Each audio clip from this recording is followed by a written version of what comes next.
हरि ओम। अच्युतं केशवं रामनारायणं कृष्णदामोदरं वासुदेवं हरिं श्रीधरं माधवं गोपिकावल्लभं जानकीनायकं रामचन्द्रं भजे। अच्युतं केशवं सत्यभामाधवं माधवं श्रीधरं राधिकाराधितम् इन्दिरामन्दिरं चेतसा सुन्दरं देवकीनन्दनं नन्दजं सन्दधे। विष्णवे जिष्णवे शङ्खिने चक्रिणे रुक्मिणी रागिणे जानकी जानये।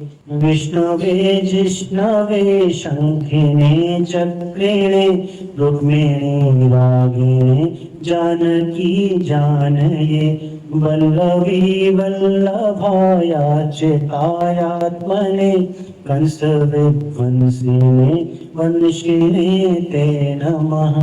कृष्ण गोविंद हे राम नारायण श्रीपते वासुदेवा जित श्रीनिधे।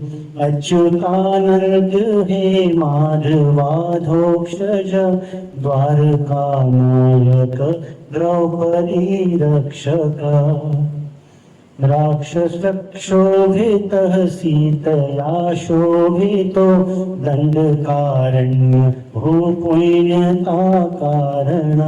लक्ष्मणेनान्वितो वानरैः सेवितो दत्तसम्पूजितो राघव पातु माम्। धेनुकारिष्टकानिष्टकृद्देशिः केशिः कंसहृद्वंशिकावादकः पूतनाकोपकः सूरजाखेलनो बालगोपालकः पातु मां सर्वदा।